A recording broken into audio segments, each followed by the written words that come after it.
Y después, si quieren, después me hacen algunas preguntas cuando termine la exposición o me interrumpen en el momento, no hay problema. Lo que sí, bueno, no sé si se está presentando, creo que sí. Si lo pueden ver, me dicen. Sí, se ve. Sí, Perfecto. sí. Listo. Creo que muchos ya la han visto, han tenido la clase en clínica, así que mucha diferencia no hay. Pero bueno, ahí es para repasar algunos conceptos. Como ustedes saben, esta enfermedad es una enfermedad, o mejor dicho, es un grupo de enfermedades metabólicas donde lo que es cardinal, lo que es más importante y lo que se produce principalmente es una hiperglicemia crónica en estos pacientes, que es consecuencia de defectos tanto en la secreción o en la acción de la insulina, o combinación de ambas. Esto va a llevar que esta hiperglicemia crónica a largo plazo, como ustedes saben, va a empezar a dañar los diferentes tejidos, los diferentes órganos. Es una enfermedad que va en aumento principalmente a nivel mundial. El incremento que se espera para el año 2030 es importante, es 500 millones de habitantes. En la Argentina la estadística, como saben, siempre es variable. Algunos estudios que se hicieron sobre la prevalencia arrojó que la prevalencia era de un 8,5, principalmente tomando las grandes urbes, y principalmente la diabetes tipo 2 representa el 90%. Y es una enfermedad importante porque es una enfermedad que lleva a largo plazo, si no está bien controlada, a daños a nivel de los riñones, a daños a nivel de la visión, es decir, puede llegar a ceguera, y principalmente, y esto lo van a ver mucho cuando comiencen la práctica clínica, dependiendo también de dónde trabajen, van a haber muchas amputaciones, principalmente comienzan en los dedos y van cada vez más para arriba a nivel de los miembros inferiores, que es muy común ver esto y es una de las principales causas, es decir, el 50% de las amputaciones no traumáticas en miembros inferiores principalmente responden a un paciente o se ven en un paciente diabético. Por eso es importante conocer los fármacos que se utilizan y principalmente cuando uno empieza y está en una guardia, va a trabajar y va a atender muchos pacientes que son diabéticos. Y principalmente van a ver que el arsenal de tratamiento es muy amplio. Y cada vez, todos los años que van pasando, van apareciendo diferentes fármacos para tratarla. Pero siempre la insulina va a ser, como digamos, la base de todo en el tratamiento, lo mismo que vamos a ver la metformina en diabético tipo 2, que va a ser también otro de los principales fármacos que se van a utilizar. Por eso, conocer los efectos adversos, conocer qué le podemos decir al paciente en base a esos efectos que puede producir es muy importante. Porque cuando nosotros administramos un fármaco, no es darle el medicamento y bueno, arreglate, sino que también es darle información, darle instrucciones, darles advertencias sobre el medicamento y los efectos que pueden producir. En base, no me voy a meter en esto que es bien clínico, sino lo más importante para nosotros es que se lleven un concepto de farmacología. Ustedes ya conocen los diferentes criterios del diagnóstico para la para la diabetes y la glicemia en ayuna, es decir, mayor a 126 miligramos de cilitro, la glucosa plasmática mayor a 200 después de una prueba de tolerancia a la glucosa, la hemoglobina glicosilada mayor a 6,5, o si nosotros hacemos una prueba en un paciente que tiene síntomas clásicos que ustedes recuerdan que eran la poliuria, la polifagia, la polidipsia, bueno, y tenemos unas glicemias al azar mayor a 200, ahí podemos ya diagnosticarlo como diabético. Recuerden que las primeras es como la glucosa en ayuna, hay que repetir. Pero con la última, es decir, con una glicemia mayor a 200 y los síntomas clásicos, ya nosotros podemos decir que el paciente es diabético. Y habíamos hablado que había distintas diabetes, podíamos clasificarla en tipo 1, tipo 2, las diabetes secundarias, la diabetes gestacional, que era la que se producía o que se diagnosticaba durante el embarazo, y había un cuadro que comparaba cuándo se producía la diabetes tipo 1, la diabetes tipo 2, es decir, en qué edad era el inicio o el comienzo de aparición o que la podíamos diagnosticar, y Las manifestaciones, ustedes recuerdan, la tipo 1 se producían anticuerpos contra las células de los islotes del páncreas y bueno, esto producía una disminución en el número hasta que el paciente se queda sin células beta a nivel del páncreas. Mientras que en la tipo 2 al principio había un aumento de la resistencia a la acción de insulina. Esto llevaba a una hiperinsulinemia al principio, pero luego ya claudicaban esas células beta que tenía el paciente y bueno, empezaba también con mayor manifestaciones y menor control de la glicemia también. Las complicaciones, si recuerdan, teníamos complicaciones agudas y complicaciones crónicas. Las complicaciones agudas teníamos los estados hiperosmolares, teníamos la cetoacidosis diabética, que dentro del diabético tipo 1 era una forma de debut, la cetoacidosis diabética. En el tipo 2 puede ser los estados hiperosmolares. Y bueno, la diabetes tipo 1 siempre va a necesitar insulina. El diabético tipo 2 puede empezar un tratamiento con fármacos por vía oral, pero a largo plazo, cuando ya no tiene más células, claudicaron todas esas células, puede requerir insulina y ahí pasa a un insulino requiriente. Esto lo pasamos rápido, las manifestaciones clínicas también, lo mismo, poliuria, polidipsia, polifagia y pérdida de peso.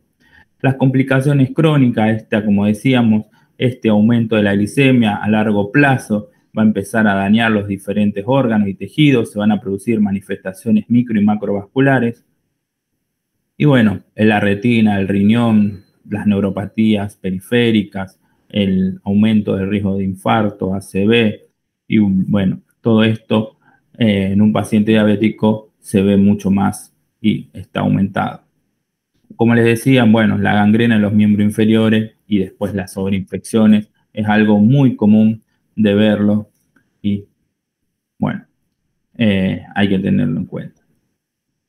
Espere que se me cerró. Ahí está.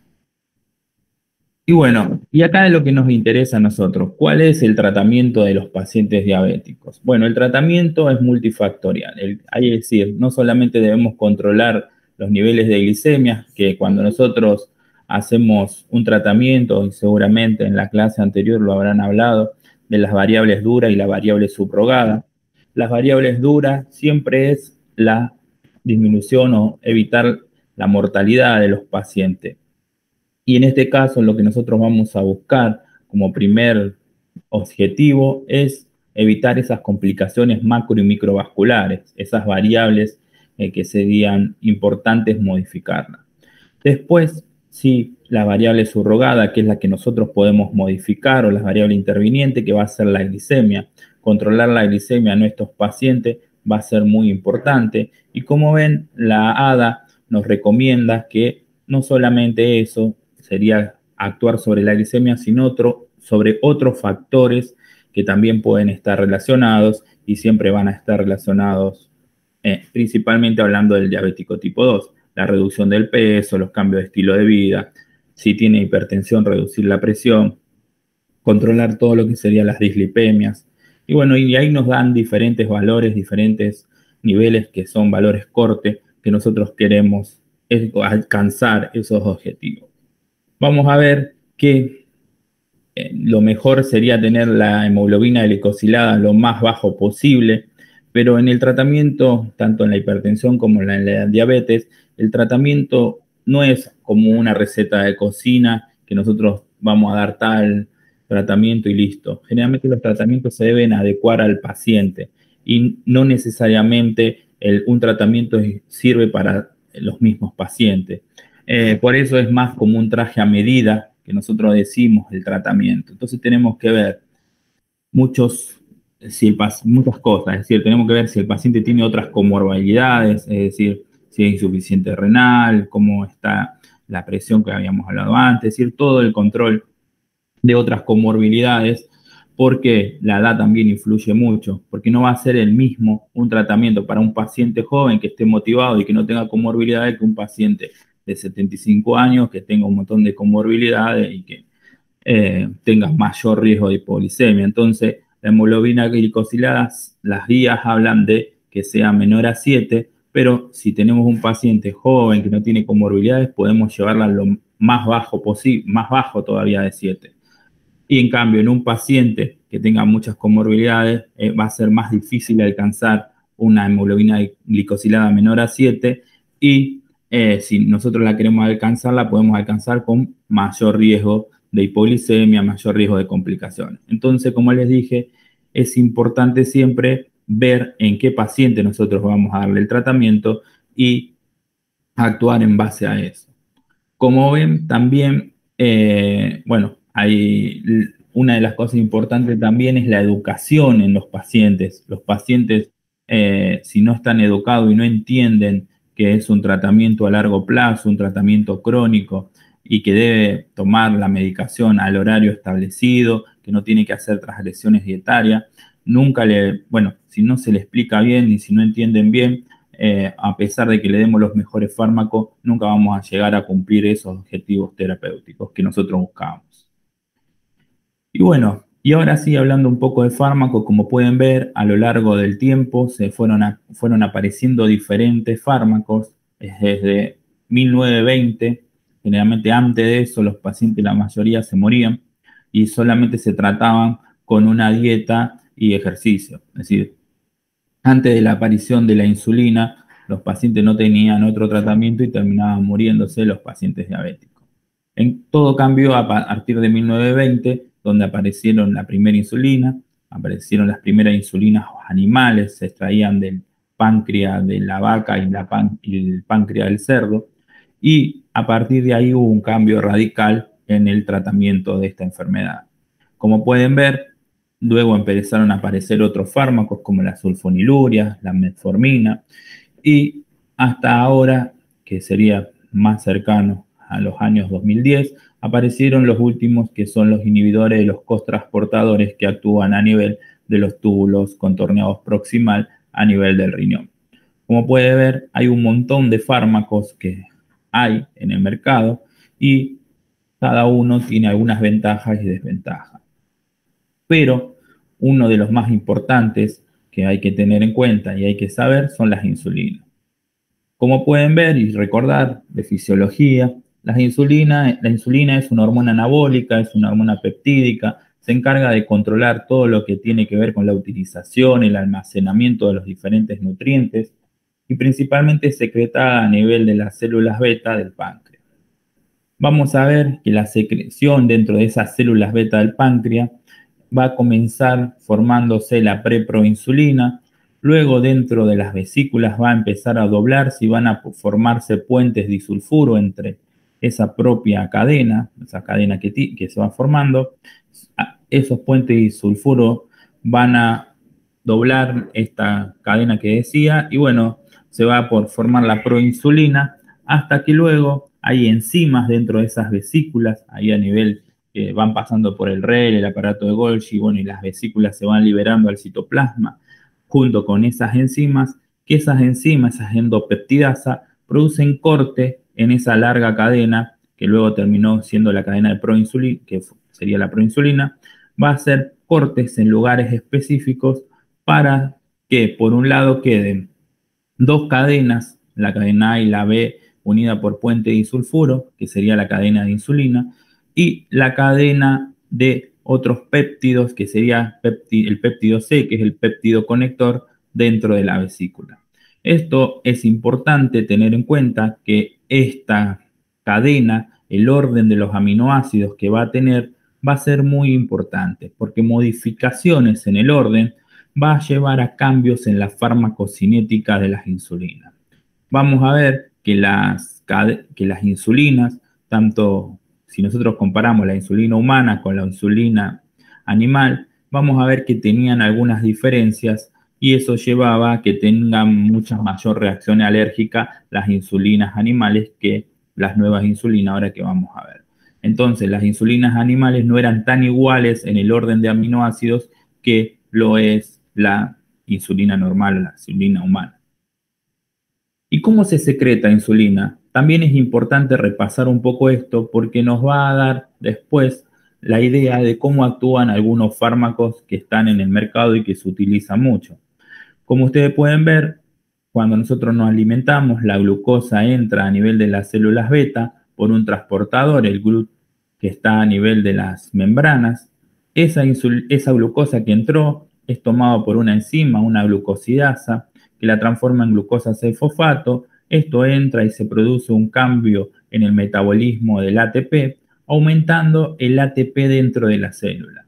Ese ATP va a actuar sobre un canal de potasio, que este canal va a ser muy importante para nosotros, produciendo el cierre del canal de potasio. Al cerrarse el canal de potasio, que está a nivel de la membrana celular, ocasiona que aumenten las cargas positivas dentro de las células beta, llevando luego a la despolarización y entrada de calcio dentro de la célula. El calcio actúa sobre los microtúbulos y esa insulina que habíamos dicho antes que venía formándose del REL, del Golgi y termina en las vesículas junto al péptido C, se produciría entonces, cuando entró el calcio, la exocitosis, la salida a la circulación, a la sangre. También vamos a ver que esto está influenciado por el sistema nervioso autónomo, tanto simpático como parasimpático, y también va a estar influenciado por otras sustancias, que después la vamos a ver, que son las incretinas, que van a actuar sobre el AMP cíclico estimulando la secreción de insulina.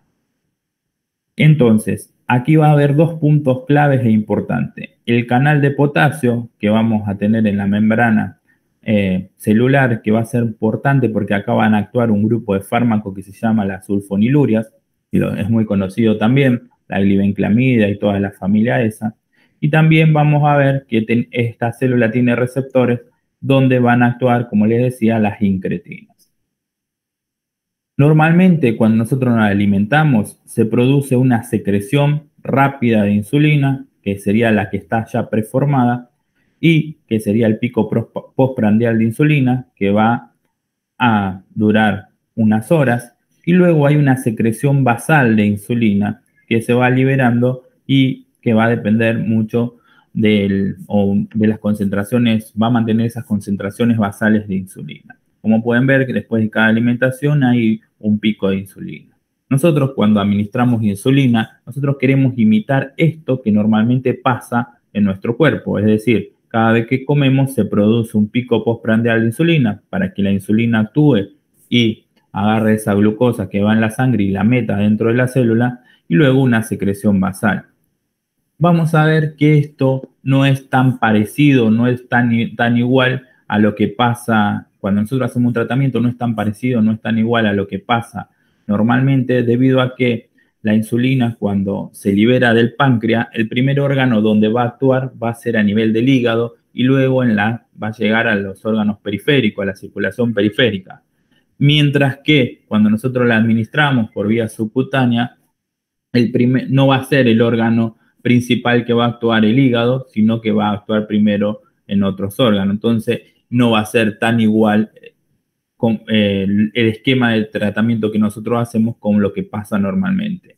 Y la insulina es muy importante que actúe en el hígado para inhibir la producción de glucosa por parte del hígado. Entonces, por eso el hígado es muy importante, es una importante destrucción de la insulina que se forma, es más o menos el 50% de lo que se libera del páncreas destruido por el hígado, es decir, va a actuar en el hígado y deja de funcionar, y a la circulación periférica llega a menor cantidad o menor concentración. Pero bueno, la insulina, como les decía, tiene efectos en los diferentes órganos y los efectos son todos anabólicos, son todos en positivo, es decir, estimula la lipogénesis, estimula la captación de glucosa, estimula la formación de glucógeno y la síntesis proteica en el músculo. En el tejido, en el hígado, como les decían, estimula el depósito de la glucosa en glucógeno, la glucogénesis, la lipogénesis, es decir, todos efectos en positivo. ¿Y cómo hace esto? ¿Cómo actúa? ¿Cómo produce que entre glucosa dentro de la célula y luego que se pueda depositar y estimular la síntesis proteica? Bueno, si nosotros recordamos un poco los receptores en injuria, ustedes habrán visto que había 4 tipos de receptores y uno de ellos era el receptor acoplado a quinasa. Bueno, el receptor de insulina era uno de ellos. Ese receptor tenía la capacidad de autofosforilarse y como pueden ver también está en la membrana de las células, está en el hígado en mayor proporción, en el tejido adiposo, en el músculo. Estos receptores están en la membrana de casi todos los tejidos. Y como pueden ver, está formado por dos subunidades alfa y dos subunidades beta.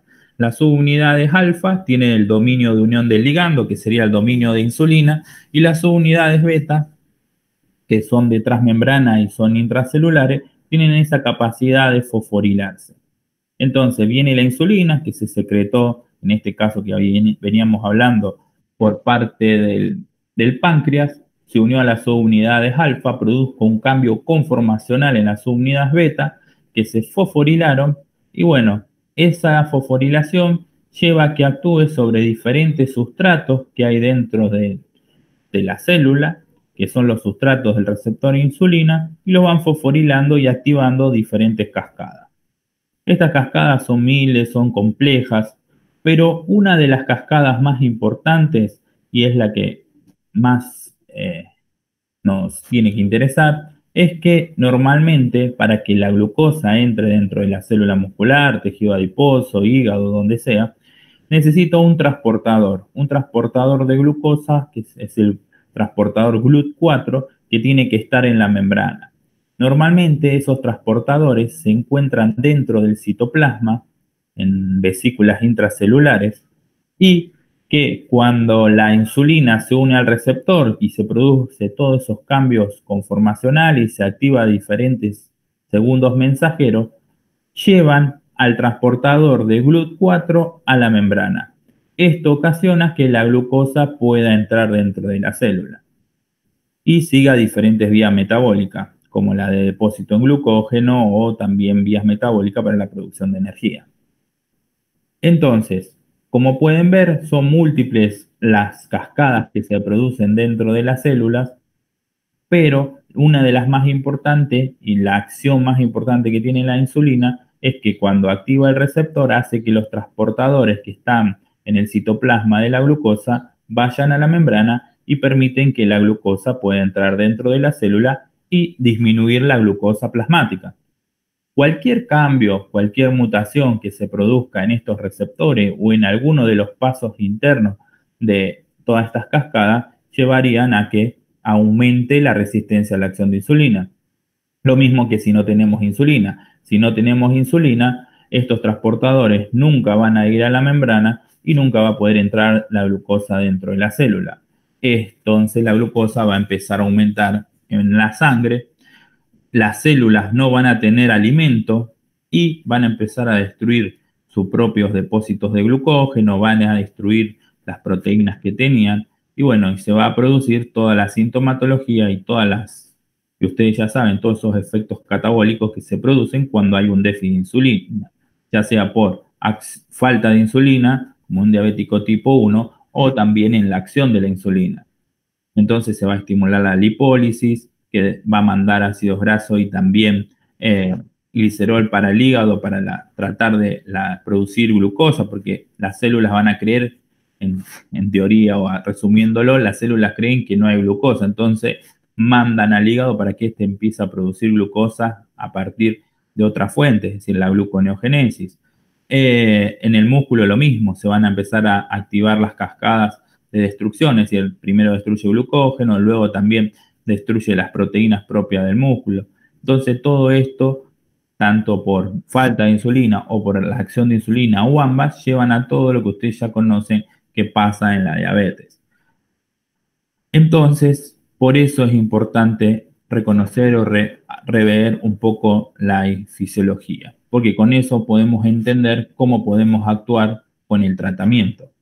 Y bueno, una de las cosas que llevó a que los pacientes no se mueran más o que tengan una expectativa de vida mucho más larga en base con diabetes, es decir, en base al tratamiento, fue gracias a estos dos hombres.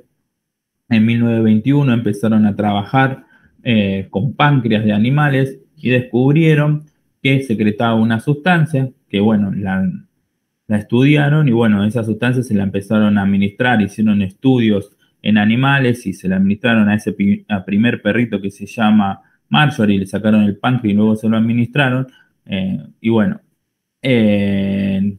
como medicamento y bueno, a partir de ahí empezaron a producirse en gran cantidad las insulinas. Al principio, como les decía, se extraían de los animales Y bueno, y luego ahora, gracias a la ingeniería genética, ya no se necesitan páncreas de animales para obtener la insulina. Los nombres de estos dos canadienses eran Batin y Bess, que también tuvieron la ayuda de otros, McLennan y también de Collins, que también ayudaron en el descubrimiento, la síntesis y la purificación de la insulina.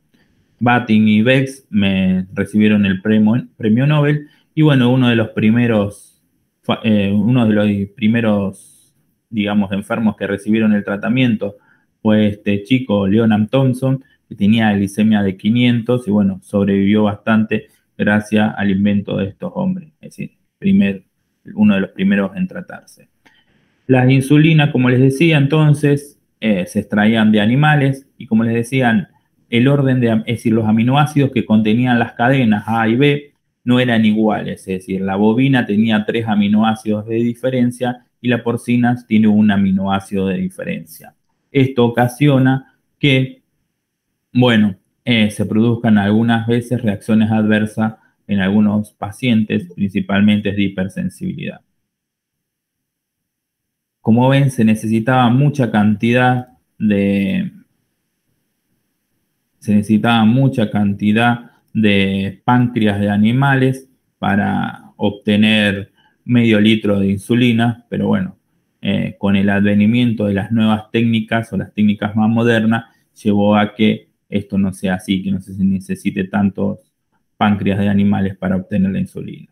También se hacía antes una insulina que se llamaba humanizada, que como les decía, se agarraba la insulina porcina, que tenía en la posición 30 de la cadena B un aminoácido diferente, y bueno, y se le cambiaba ese aminoácido diferente que tenía la insulina porcina por el aminoácido que tiene la insulina humana, que sería la treonina.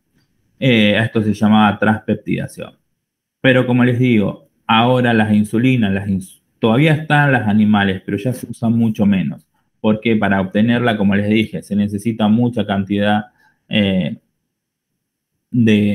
animales, de páncreas de animales. La mayoría ahora se obtienen por recombinación, es decir, se agarran una bacteria, principalmente, o una levadura, se le pone el gen de la insulina y estas empiezan a producir las cadenas de insulina.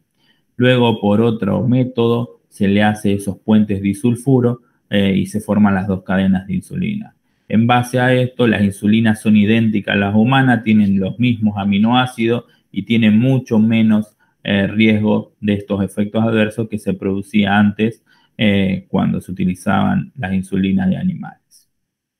Y hay muchas formas de clasificarlas, las insulinas, pero la que ustedes ven en todos los libros y es la que más se utiliza y la que más nos sirve es en relación a la duración de acción.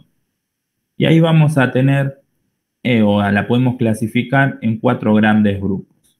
La rápida, la corriente o regular es la que vamos a ver que más se utiliza y la van a ver en guardias, la van a ver en hospitales, es la que más se utiliza en lo que tiene que ver con la atención.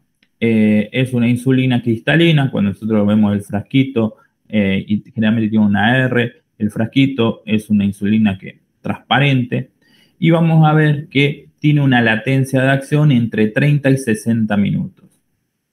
Vamos a ver que el pico se obtiene en 2 a 4 horas y la duración es de 6 horas. Mientras que luego otra de las insulinas que se descubrió y que se utiliza es la NPH, la neutraprotamina Hadendorf. En este caso, el frasquito ya no es cristalino, sino es turbio, es más lechoso. Y vamos a ver que tarda un poco más en comenzar su acción. Tarda entre 1 a 2 horas, el pico se obtiene casi en 12 horas y la duración son 18 horas. Estas dos insulinas son la base de todo tratamiento y la van a ver mucho principalmente en hospitales. Pero luego con este advenimiento de la ingeniería genética empezaron a aparecer nuevas insulinas. Y aparecieron las ultra rápidas, que son las PAR, Lispro y Lulicina, que también el aspecto es cristalino, pero como pueden ver la latencia de acción es mucho más corta. En 10 a 15 minutos ya empiezan a hacer efecto, tienen un pico entre 30 y 60 y duran menos de 5 horas. Y para el otro lado aparecieron las insulinas que las podemos clasificar como acción prolongada, que son la glargina y el detemir. Vamos a ver que también son transparentes, comienzan a actuar en 1 hora más o menos, pero estas no tienen pico. Es como que producen una meseta de concentración y duran 24 horas más o menos. Entonces, estas son las más conocidas y las más utilizadas. La diferencia que tienen con la rápida y la intermedia, así con la NPH y la corriente, las ultra rápidas y las prolongadas, aparte de todo esto que tiene que ver con la farmacocinética, también influye mucho el costo. El costo es mucho mayor entre estas más nuevas que las viejas, que digamos la rápida y la intermedia, la NPH. Y acá podemos ver la insulina regular o corriente y como les decía, tiene una cadena de 21 aminoácidos y una que sería la cadena A y una cadena B que tiene 30 aminoácidos. Y como les decía, va a ser muy importante reconocer el orden de esos aminoácidos. Vamos a ver que la insulina le gusta formar hexámeros, es decir, le gusta unirse entre sí a las cadenas, a las insulinas que están formadas por dos cadenas, le gusta unirse principalmente rodeando a un núcleo de zinc. Esto ocasiona que las insulinas tarden para producir su efecto, principalmente la insulina regular, porque tiene que soltarse de estos hexámeros y llegar al receptor y hacer el efecto. Por eso la insulina regular tiene esa latencia, por eso tarda 60 minutos, porque la insulina regular forma esos hexámeros, es decir, esas cadenas de insulina se unen al núcleo de zinc con otras cadenas y bueno, tienen que soltarse de las cadenas y terminar quedando el monómero que se va a unir al receptor. Entonces, por eso tardan ese tiempo en hacer efecto.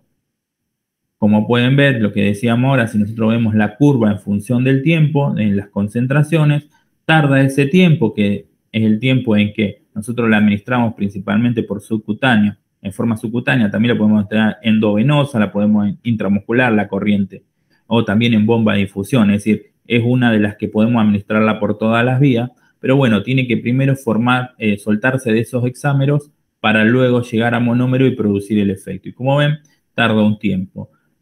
Más o menos entre 30 y 60 minutos, el pico lo hace en 2 a 4 horas y bueno, dura 6 horas.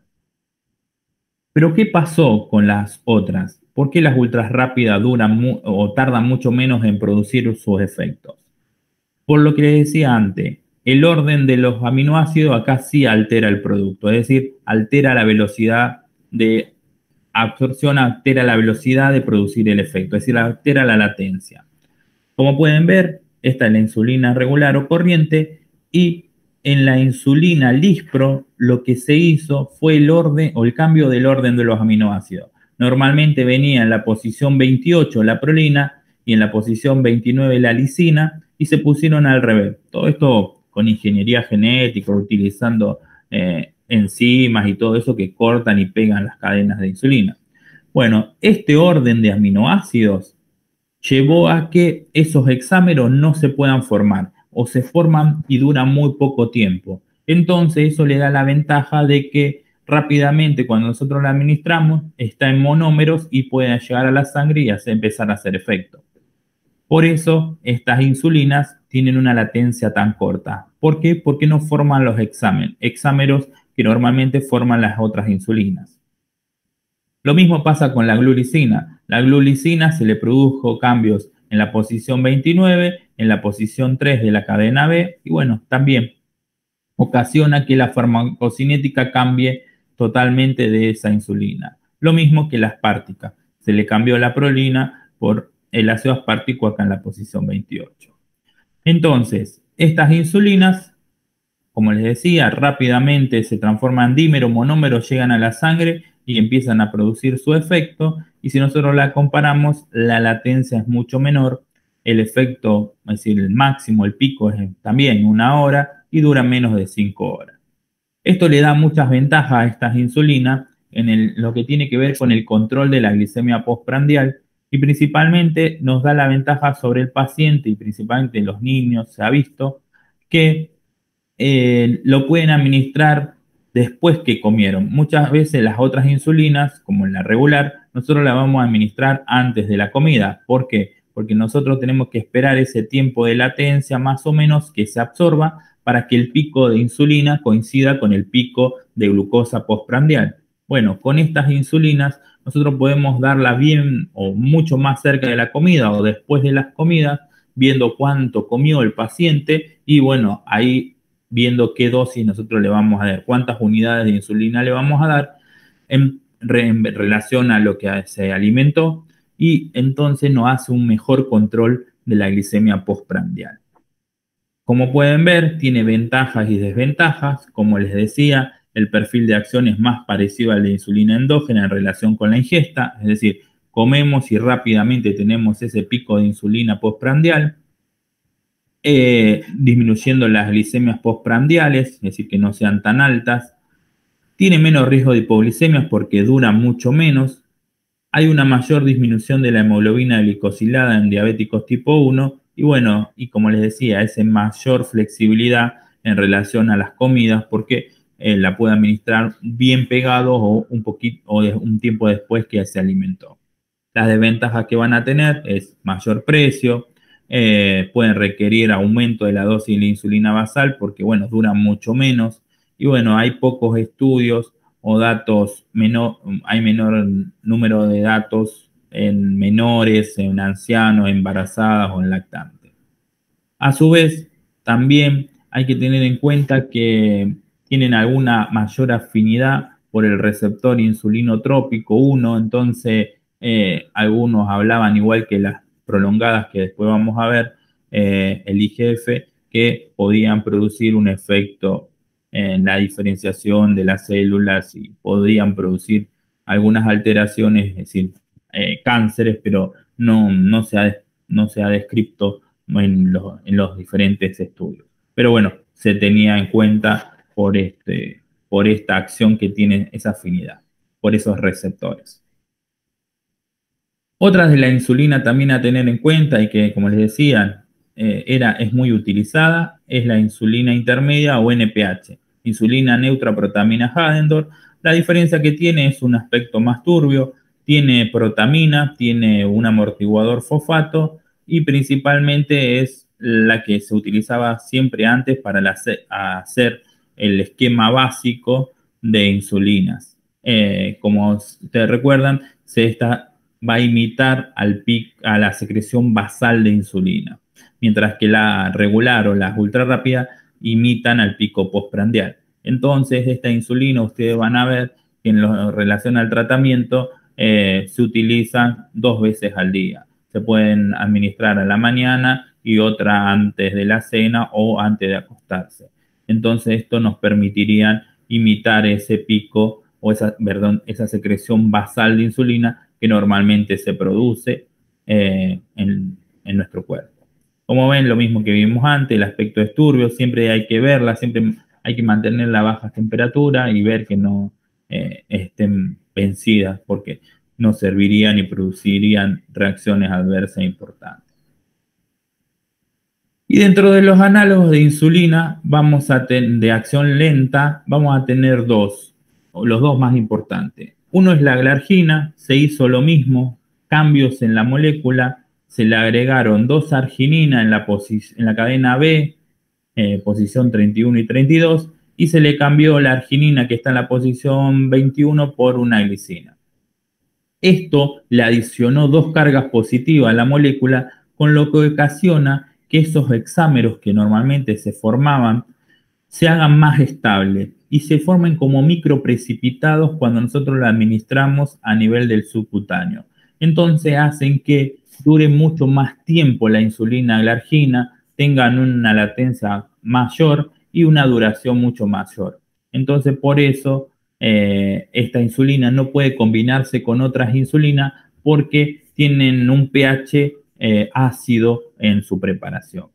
También la otra insulina, que es de acción prolongada, se llama Detemir, que en esta insulina se le agregó un ácido graso de cadenas largas, un ácido graso de 14 carbonos, el ácido mirístico, y esto lo que se llama es la miristoilación, que lo que se hizo es, en la posición 29, se le agregó ese ácido de cadena larga que tiene afinidad o que se une a la albúmina, entonces hace que la insulina se quede pegada a la albúmina por mayor tiempo.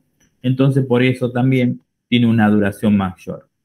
La glargina, como les decía, se forma como microprecipitado, entonces nosotros la inyectamos en el subcutáneo, en la solución, como les decía, tiene un pH ácido para mantenerla soluble. Cuando entra en un pH 7,4 del tejido subcutáneo, se forma esos microprecipitados que son como un depósito, es decir, mantienen esos hexámeros bien duros, es decir, bien fuertes, bien agarrados, y bueno, y lentamente se van soltando y se van liberando los dímeros, los monómeros. Entonces, el tejido hace como un depósito de la insulina y la va liberando lentamente a la sangre.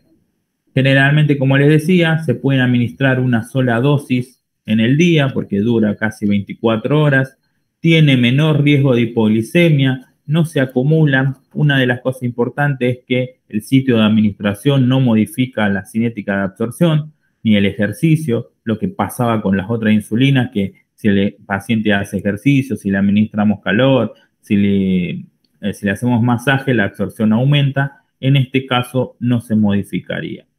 Y bueno, y como les decía, se habla mucho de estos procesos anaplásicos que pueden estimularse por esa afinidad que tienen estos análogos por el péptido insulinotrópico 1.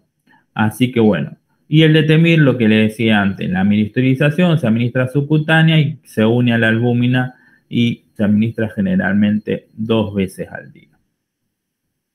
Y ahí podemos ver la comparación. Como ven, estas tienen una curva que no tiene pico, es decir, es bien chatita y bueno, imita esa secreción basal que nosotros normalmente tenemos y bueno, por eso muchas veces se utilizan para eso, para imitar esa curva basal que normalmente se produce en nuestro cuerpo en los pacientes diabéticos que no lo tienen. Bueno, se administran por diferentes formas. La más importante, bueno, lo más común es la inyección subcutánea, pero ahora lo que se ve mucho más en los pacientes más ancianos, los jóvenes, son las lapiceras que tienen unos cartuchos que se recargan con insulina, que pueden ser rápidos o insulina lenta o prolongadas. Y bueno, esto tiene las ventajas de que son mucho más fácil aplicables, tienen la ventaja de que si tienen problemas visuales o motores es más fácil coordinarlo. En cambio, antes con las inyecciones es mucho más complejo. Después también tenemos la forma de administrarla en forma continua, que esto es más para los jóvenes, se usa mucho, que son las bombas de insulina, que van secretando insulina durante 24 horas. Es decir, estas bombas lo que hacen, muchas, las más modernas, sensan la glicemia en sangre y bueno, y van liberando diferentes cantidades. También se pueden programar para que haga diferentes bolos de insulina durante el día. Ustedes recuerdan los sitios de aplicación, el abdomen, brazo, muslo, glúteo, espalda, y también que se hacía un cuadriculado para no repetir siempre en el mismo lugar porque se van a empezar a producir efectos adversos. Habíamos dicho que la insulina es anabólica y bueno, el tejido adiposo subcutáneo va a empezar a alterarse si aplicamos siempre en el mismo lugar. Se van a producir cambios en el tejido adiposo como lipoatrofia o lipohipertrofia que esto también puede modificar o alterar la absorción de las insulinas. Entonces, por eso se hace ese cuadriculado y se va rotando el sitio donde se administra. Otros efectos adversos son las reacciones de hipersensibilidad. Como les decía, en las insulinas humanas es mucho menos frecuente. Edemas y 2 efectos que nosotros siempre lo preguntábamos antes en los exámenes de los laboratorios de PFO, pero ahora como se sacaron no se lo van a preguntar, pero bueno, son el efecto Somogy y el efecto ALBA. Una cosa importante, y sí que lo tienen que saber y que se ve mucho en la práctica, y principalmente también resolverlo cuando se produce, los pacientes diabéticos también son muy lábiles en lo que tiene que ver con la glicemia y con su control, es la hipoglicemia, que es una complicación aguda grave de los pacientes diabéticos, principalmente los ancianos, porque ya, como les decía, uno en el libro lee, bueno, es un paciente diabético, un paciente hipertenso, pero en la práctica no van a ver un paciente diabético, un paciente hipertenso. Van a ver un paciente diabético hipertenso con FA, anticoagulado, con insuficiencia renal, etcétera, etcétera. Entonces vienen un combo importante de comorbilidades. Entonces, los fármacos, después lo vamos a ver, la insulina u otros fármacos se metabolizan y a nivel renal, a nivel hepático, algunos otros fármacos se metabolizan, entonces hay que tenerlo en cuenta porque si no se metabolizan, no se excretan, bueno, van a seguir haciendo sus efectos. Y los efectos que pueden llevar es a producir hipoglicemia. Cuando la glicemia está por debajo de 70, empiezan a manifestarse síntomas neurogénicos, como temblor, ansiedad, taquicardia, midriasis, es decir, cuando nos baja la glicemia nos empezamos a sentir mal.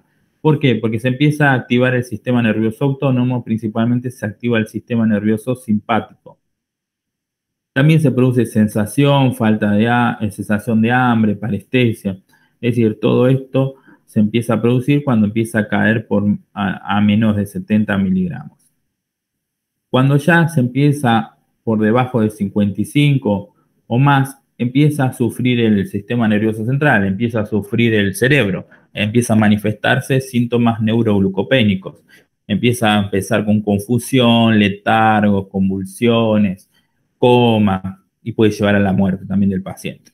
Entonces es importante diagnosticar lo que el paciente tenga hipoglicemia y principalmente tratarlo. Como ustedes saben, el tratamiento es en un paciente que está consciente darle bebidas azucaradas, darle caramelos, es decir, todo lo que sea hidrato de carbono de absorción rápida. Principalmente se habla de 25 o 30 gramos.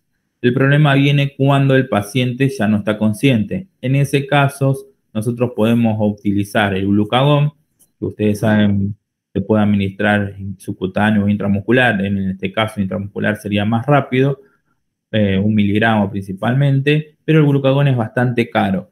El glucagón lo que va a hacer va a estimular la gluconeogénesis hepática. Entonces, eso es importante tenerlo en cuenta. Además de caro, es difícil encontrarlo en una guardia, es difícil encontrarlo en un hospital.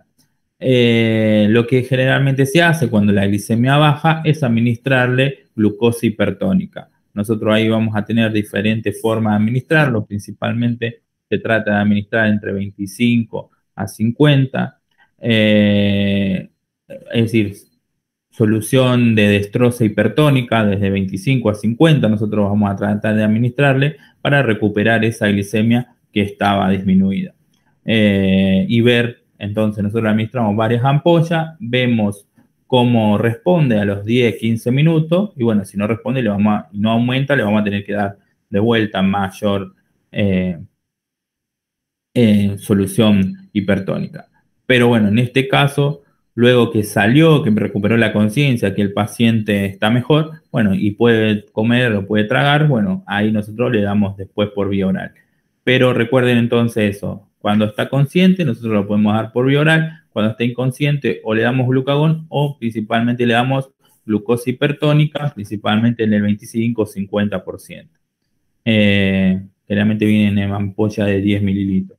Así que, bueno, son varias ampollas que hay que darle. Después, como les decía, otros efectos que hay que tener en cuenta es el efecto Somogy, que el efecto Somogy nosotros lo tenemos cuando el paciente es diabético de corta data.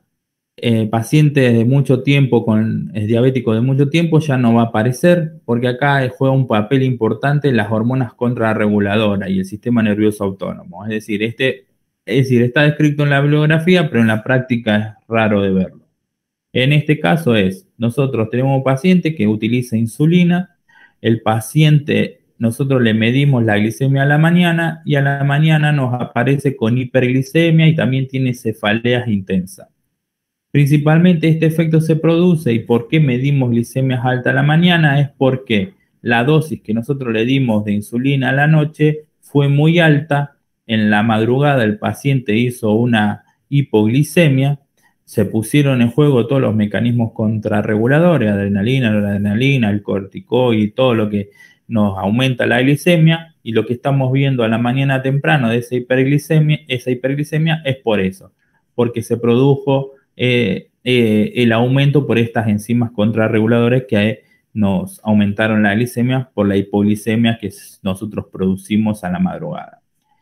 En este caso, lo que nosotros tenemos que hacer es disminuir la dosis de insulina nocturna o modificar el esquema para que sea más temprano, no tan cerca de cuando el paciente se va a dormir, para que no le produzca esta hipoglicemia. Es decir, o que coma un poco más a la noche.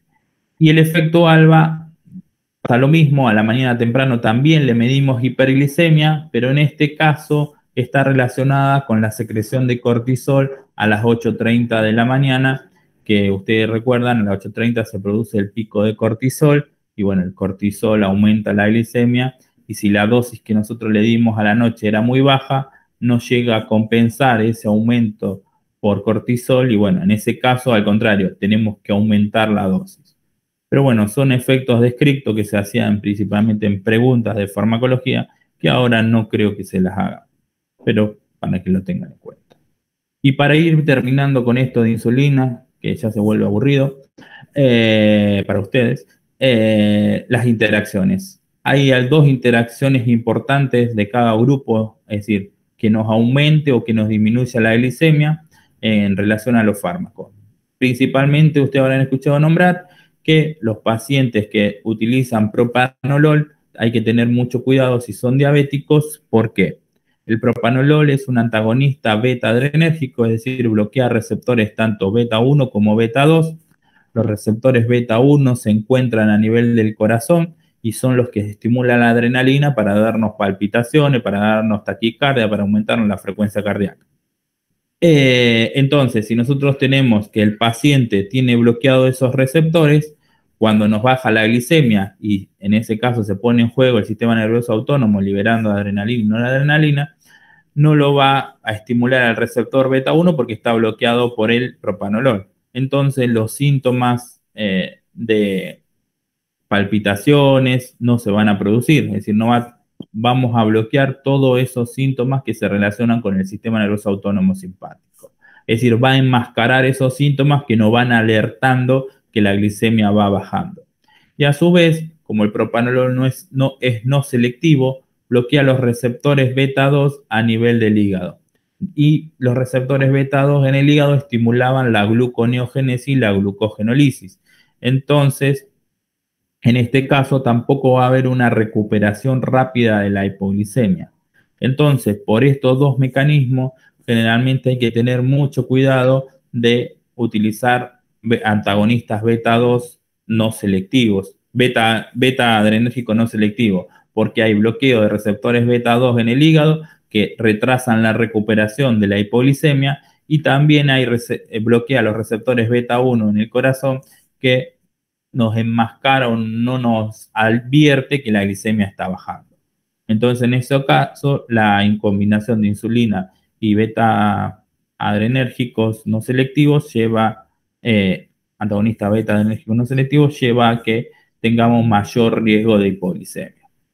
El alcohol, como ustedes saben, también produce hipoglicemia, y el alcohol lo produce porque inhibe la gluconeogénesis hepática. Entonces, en este caso, hay que tenerlo en cuenta porque también si utiliza insulina y toma alcohol, la hipoglicemia puede ser mucho más manifiesta. Para el otro lado, el que más nos interesa son los glucocorticoides. Como ustedes saben, los glucocorticoides aumentan la glicemia, principalmente porque estimulan la gluconeogénesis, también aumentan la resistencia a la acción de la insulina a nivel periférico. Es decir, entonces los glucocorticoides, cuando el paciente es diabético y utiliza insulina o otro hipoglicemiante, hay que tener en cuenta si va a utilizar corticoides por un periodo prolongado, porque le va a modificar los niveles de glicemia. Y ahí vendría una de las cosas: es una contraindicación utilizar corticoides en un paciente diabético. No es una contraindicación absoluta, es decir, si nosotros podemos, si lo necesitamos el corticoide, lo vamos a tener que dar. El problema es que vamos a tener que adecuar la dosis en el caso de que el paciente utilice insulina. O si utiliza un hipoglicemiante, vamos a tener que aumentarle la dosis y aumentar todo lo que serían las medidas higiénico-dietéticas que la hagan con mayor o mejor control el paciente, porque sabemos que los glucocorticoides, utilizando a lo largo periodo de tiempo, van a aumentarle la glicemia. Después hay un montón de ejemplos, otros fármacos, pentamidina es un caso paradójico, por eso lo puse, porque se encarga de destruir las células betas del páncreas, entonces al principio vamos a tener hipoglicemia y luego hiperglicemia porque ya no tenemos más células beta. La pentamidina se utiliza como segunda opción para el tratamiento del Girovesi en pacientes con HIV. Pero bueno, después otros ejemplos, pero el más característico, lo más importante son los glucocorticoides y el alcohol y los antagonistas beta-adrenérgicos. Siempre hay, los pacientes ya saben, ya se conocen del automonitoreo, muchos tienen el hemoglucotés en su casa, lo van a escuchar mucho el Acuchet para medirse la glicemia. Y bueno, ¿cuándo vamos a utilizar insulinas? Como ustedes saben, en diabéticos tipo 1, diabéticos tipo 2, que o fracasó con el tratamiento hipoglicemiante, es decir, venían utilizando combinación de hipoglicemiantes y fracasó el control, es decir, no podemos llegar a nuestro objetivo y bueno, en ese caso vamos a tener que utilizar insulinas. Esto puede ser antes o después, va a depender de muchos factores a tener en cuenta. Cuando tenga contraindicaciones, es decir, si está utilizando alguna sulfoniluria y tiene una insuficiencia hepática que no la va a poder metabolizar o una insuficiencia renal, se utiliza metformina y bueno, en ese caso lo vamos a tener que pasar a insulina. Cuando, bueno, lo mismo, no, bueno, cuando tenemos una complicación hiperglicémica aguda, como ser una cetoacidosis, un estado hiperosmolar o enfermedades pancreáticas, tampoco, ahí necesitamos insulina sí o sí. En las embarazadas y bueno, y también un paciente que se interna generalmente, si hasta que lo compensemos, ya sea por un traumatismo grave, un ACV, un infarto, tratamiento, traumatismo grave o que necesite un tratamiento de pulsos de corticoide, alguna cosa que necesitemos, donde va a haber mayor demanda de insulina y el paciente no está en condiciones, bueno, en ese caso también lo vamos a utilizar en forma transitoria hasta que se recupere el paciente y ahí vuelva a utilizar los hipoglicemiantes. Las dosis a nosotros nos interesa de farmacología, van a leer los libros, las diferentes dosis. Eso va variando dependiendo del diabético tipo 2 de la resistencia que tenga, de 0,5 a 2 unidades por kilogramo día. Un obeso mórbido, un obeso importante va a necesitar mayor unidades de insulina por día. La distribución, bueno, era 2/3 por la mañana, 1/3 por la noche. Y bueno, y hay diferentes esquemas que, como les decía, normalmente lo que se trata de imitar es lo que pasa normalmente en nuestro cuerpo, el pico postprandial y la secreción basal. El diabético tipo 1 no va a tener ninguno de los dos. El diabético tipo 2, el primero que pierde es el pico postprandial y luego la secreción basal. Este es el esquema básico que yo les decía, regular y NPH, que está en todos los libros.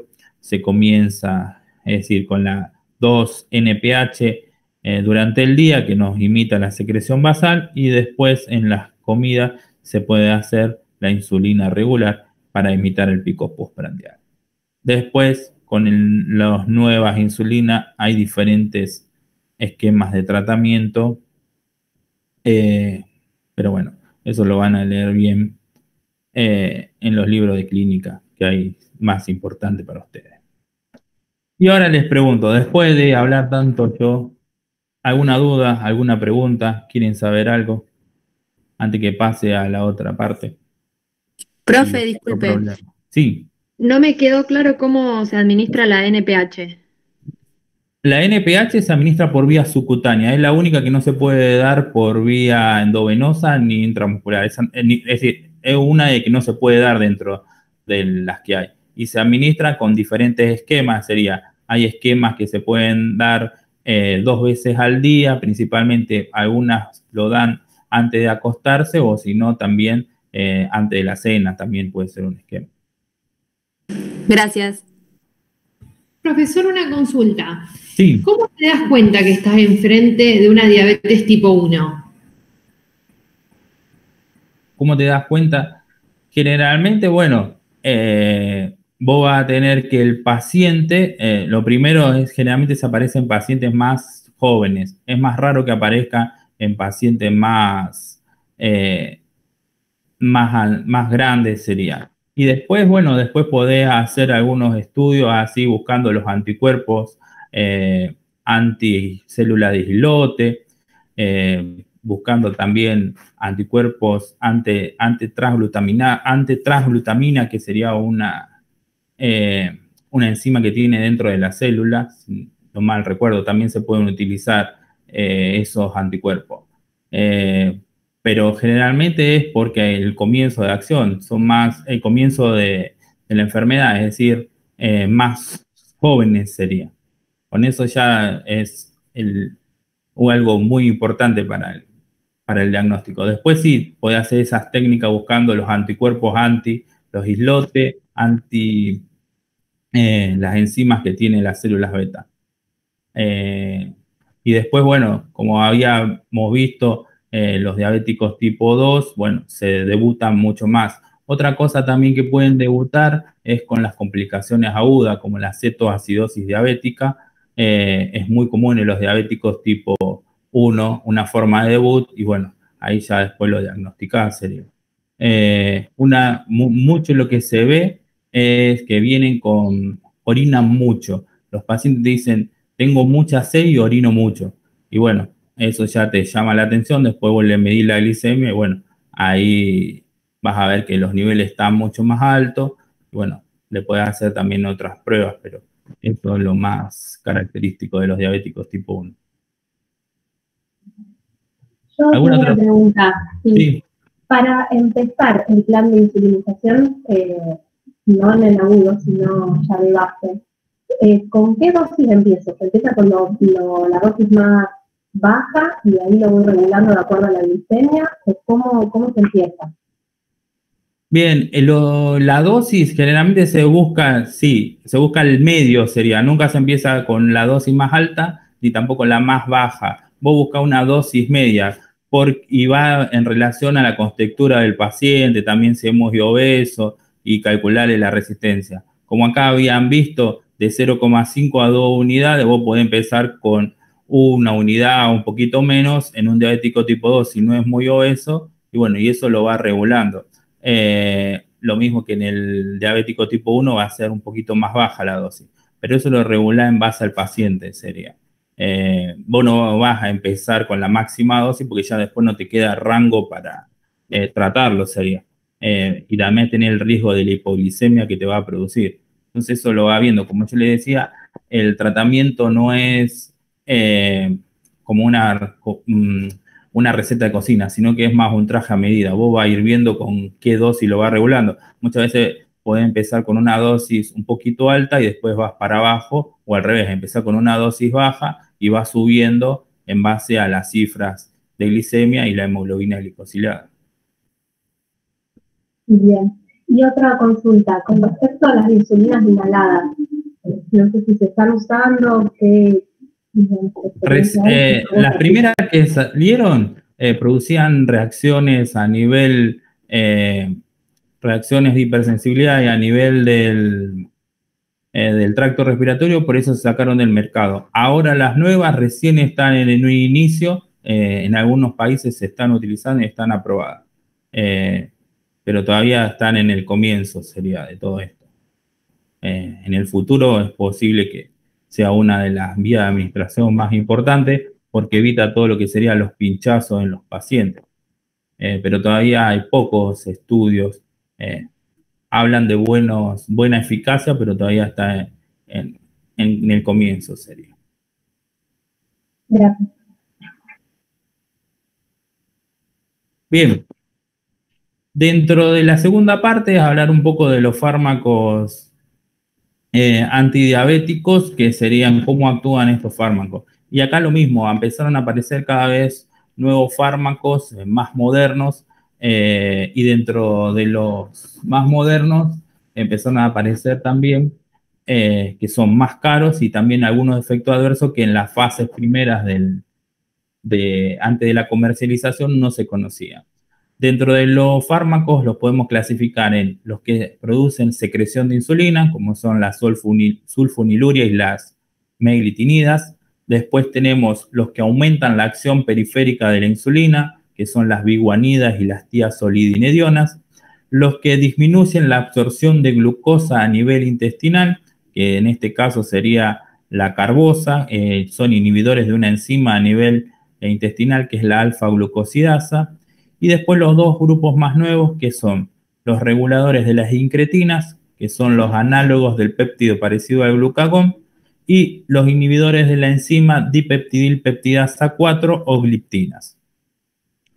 Y por último, después tenemos los más nuevos que salieron, que son los inhibidores del cotransportador sodio-glucosa tipo 2 o glifosinas, que estos van a actuar a nivel renal, sería, evitando la reabsorción de glucosa. Dentro de los secretagogos de insulina, los más conocidos son las sulfonilurias, que bueno, ahí tenemos la estructura básica de la sulfoniluria y bueno, y los diferentes cambios en los radicales nos van a llevar a la producción de diferentes compuestos. Dentro de estos se clasifican en generaciones. Las generaciones más viejas no se utilizan ya, porque producían mucha hipoglicemia, duraban mucho tiempo. Y las generaciones más nuevas, que son las glibenclamida, glipizida, glicazida y glimepirida, estas sí son más utilizadas. Ustedes van a escuchar mucho la glibenclamida, que es la que más se utiliza en nuestro medio, sería. La clorpropamida a nosotros nos sirve mucho como ejemplos de fármacos por los efectos adversos que producían de este grupo de fármacos, pero la glibenclamida es la que ustedes van a ver mucho que se utiliza.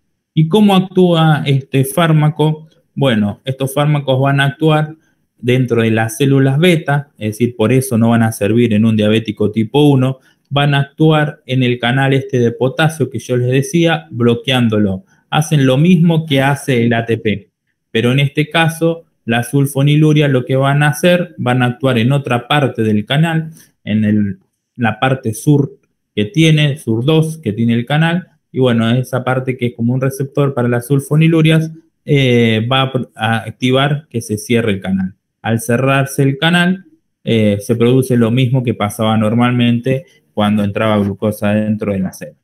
Se produce la exocitosis de insulina que ya estaba dentro de la célula. Estos fármacos se administran por vía oral. Hay que administrarlo antes de los alimentos porque disminuyen un poco la absorción. Tienen alta unión a proteína plasmática, entre el 90 y 99%. Vamos a ver que tienen un volumen de distribución de 0,2 litros y se metabolizan a nivel hepático y los metabolitos se excretan por orina. Por eso acá en esto podemos tener tres cosas en mente. Como tienen alta unión a proteína plasmática, hay que tener siempre en cuenta que pueden ser desplazados por otros fármacos de las proteínas y bueno, quedar muchos más fármacos libres y estos fármacos producir mucha hipoglicemia. También pueden metabolizarse a nivel hepático, lo que va a ocasionar que si el paciente tiene una insuficiencia hepática o una insuficiencia renal, estos fármacos se acumulen, se metabolicen menos o secreten menos y llevar a que también mayor riesgo de hipoglicemia. Así que por eso hay que tener en cuenta esas tres cosas. Como pueden ver, la vida media y duración de acción, la clorpropamida, como les decía, duraba 36 horas y duraba 60 horas, la vida media era 36, con lo cual el riesgo de hipoglicemia, principalmente en pacientes ancianos, era mucho mayor.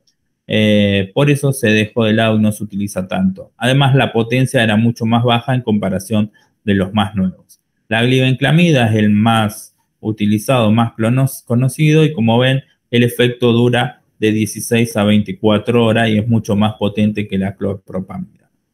Después, también hay que tener en cuenta que Los efectos adversos de estos fármacos, uno de ellos es la hipoglicemia, que se ha visto mucho más con glibenclamida que con glimepirida dentro del grupo de estos fármacos. Como secretan insulina, producen aumento de peso. Esto sería contraproducente en un paciente diabético tipo 2, ya que, bueno, aumenta mucho más de peso, ya que el paciente generalmente son obesos y lo que nosotros queremos es que disminuya de peso. Así que, bueno, no serían primera opción en el tratamiento en un paciente diabético tipo 2 obeso. Es decir, no se utilizaría. Después, una de las cosas también que pueden dar es la reacción tipo disulfirán. Si ustedes recuerdan, la reacción tipo disulfirán se producía cuando el paciente tomaba alcohol.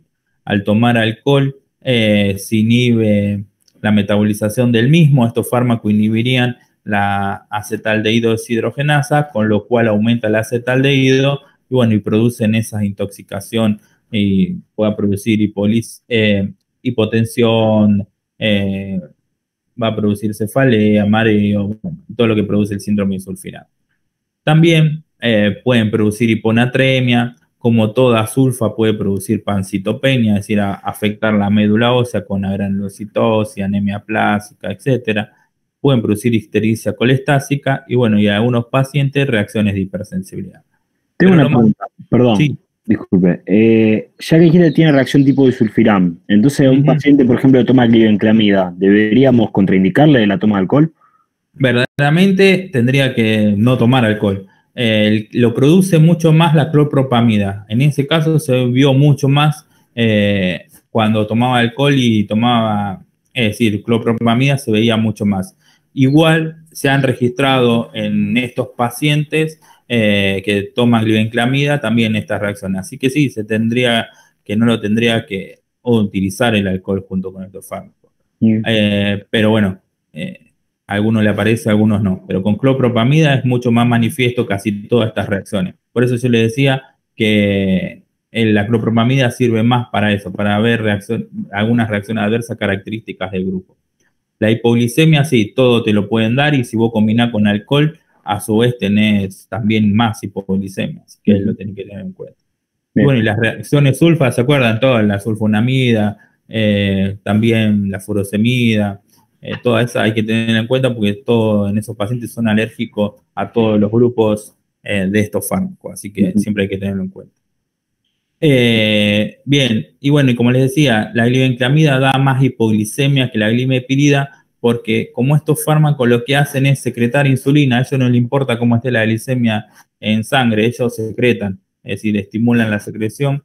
Por eso se habla mucho también que como estos fármacos producen una estimulación continua de la célula, produciría una mayor destrucción de las células, es decir, hacía que trabajen más, entonces había más riesgo de la progresión más rápida a que el paciente se quede con menos células beta, porque la hace trabajar a las que quedan a full. Así que bueno, eso también es una de las teorías. Algunos hablan que la propia hiperglicemia lleva a que se disminuyan o se destruyan las células beta, pero otros también dicen que estos fármacos pueden ayudar a que el trabajo excesivo de las células beta haga que se destruyan más rápido. También algunos estudios hablaban de que como también afecta sobre los canales de potasio que hay a nivel del corazón, aumentaba el riesgo cardiovascular en los pacientes que la utilizaban. Después otros estudios dijeron que no, pero bueno, siempre hay que tenerlo en cuenta. Bueno, como les decía, estas se unían mucho a las proteínas plasmáticas, entonces hay que tener en cuenta las interacciones y sí, la competencia por las proteínas. Entonces, fármacos que tienen mayor afinidad de unión a las proteínas plasmáticas, como los salicilatos, lo desplazan a estos fármacos de las proteínas. Al quedar mayor fármaco libre, el riesgo de hipoglicemia es mucho mayor, como ser salicilato, dipumar o clofibra. Propanalol y etanol era lo que yo le había dicho recién. Y bueno, corticoides y rifampicina, bueno, van a reducir sus efectos, lo mismo que los diuréticos, pero en dosis muy alta. Actúan a nivel periférico y a nivel de las células beta. Pero en dosis que se usan para la hipertensión, generalmente no tienen muchos efectos sobre la interacción con estos fármacos. Y bueno, ¿y cuándo no lo vamos a utilizar? Cuando el paciente es un diabético tipo 1, cuando es embarazado, cuando está embarazada o está amamantando, generalmente no son fármacos que se van a utilizar, una cetoacidosis diabética, insuficiencia renal, hepática, alergia. Cuando hay mucha demanda de insulina, en ese caso tampoco lo vamos a utilizar, o que si tiene infecciones graves o moderadas, tampoco.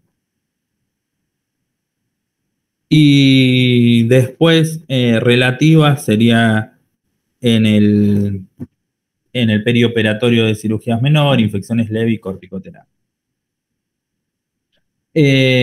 Bueno, y dentro del grupo de estos también secretan insulina. Teníamos las meglitinidas, que también actúan sobre el mismo canal, es decir, sobre el mismo receptor que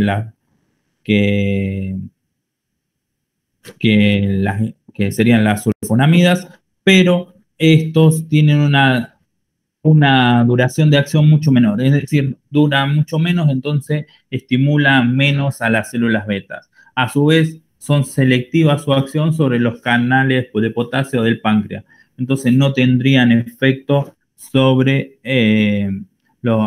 esos canales de potasio en las células del corazón o en otros lados.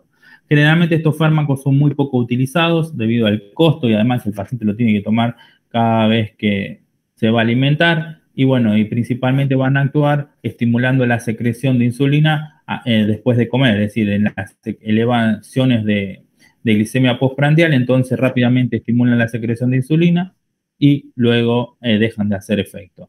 Los dos nombres de estos fármacos son repaglinida y nateglinida. Como ven, la vida media es de 1 hora, dura mucho menos, el efecto empieza rápido y bueno, se metabolizan a nivel hepático, con lo cual hay que siempre tener en cuenta los fármacos que inhiben o estimulan estas enzimas, y si el paciente tiene insuficiencia hepática, entonces hay que tenerlo en cuenta porque no se van a metabolizar estos fármacos. Los efectos adversos, la hipoglicemia es raro porque, como les dije, no dura mucho, es decir, hacen su efecto y rápidamente dejan de funcionar. Y los efectos adversos son náusea, vómito, diarrea, dolor abdominal, lo mismo de siempre que pueden dar cefalea, fosfeno, aumento de transaminases. Pero como les dije, es muy raro ver en la práctica que alguien utilice estos fármacos. Principalmente los más utilizados, como les digo, son los otros. La sulfonilurea son muchos más utilizados que estos fármacos. Este grupo o este fármaco es el más utilizado de todos, es en la escala que nosotros tenemos, la escalera de tratamiento, la metformina es el fármaco más utilizado. Y como ustedes saben, este fármaco no libera insulina, no actúa sobre las células beta del páncreas. Van a actuar sobre va a actuar sobre una activación de una proteína, una sinasa dependiente de AMP, que está dentro de las células y va a producir varios efectos. A nivel hepático va a disminuir la producción de glucosa hepática, es decir, va a disminuir que el hígado empieza o que libere glucosa. ¿Por qué? Porque inhibe la transcripción genética, es decir, estimula esta proteína quinasa que va a inhibir la transcripción genética de enzimas como ser la fosfoenolpiruvato carbociquinasa y glucosa 6-fosfatasa. Entonces, ocasiona que se inhiba la gluconeogénesis, entonces tenemos menos producción de glucosa hepática. Y el otro efecto que también es importante y por lo cual actúa es incrementa la sensibilidad periférica a la acción de insulina. Por eso es un insulino sensibilizador. Va a actuar a nivel, ¿se acuerdan los transportadores que yo decía, los GLUT4 que estaban en las diferentes células del cuerpo, músculo, tejido adiposo? Bueno, va a aumentar esa translocación de transportadores GLUT4. Es decir, al activar esta proteína quinasa, va a hacer que sea más sensible a la acción de la insulina, los receptores y que esos transportadores vayan más o se trasloquen mayor número a nivel de la membrana. Como pueden ver, tiene otros efectos menores, como es disminuir la absorción intestinal de glucosa, disminuir los niveles de LDL y VDL, es decir, de colesterol, y también tienen efectos sobre disminución de la tensión arterial y de una acción fibrinolítica. Es decir, la metformina es un fármaco que tiene bastantes acciones que son importantes, más en estos pacientes diabéticos tipo 2 que tienen muchas otras comorbilidades. Dentro de la farmacocinética tiene características importantes, que es un fármaco que se administra por vía oral, tiene una biodisponibilidad entre un 50 y un 60%, no se une a proteína plasmática, eso es bueno, así que no tenemos interacciones. La vida media es de 2 horas más o menos, pero su duración de acción es entre 6 a 12 horas, generalmente se da 2 veces al día, y principalmente se excretan totalmente por vía renal sin cambio, el 90%. Las dosis varían entre 500 y 3 gramos más o menos al día. Y lo más importante de estos fármacos es los efectos adversos. Van a ver que los pacientes que empiezan o que comienzan el tratamiento con estos fármacos le van a decir que tienen mucha diarrea. Le van a decir, tengo anorexia, náusea, pero principalmente la diarrea de comienzo es muy manifiesta, muy molesta, y los pacientes muchas veces quieren abandonar el tratamiento porque me da diarrea.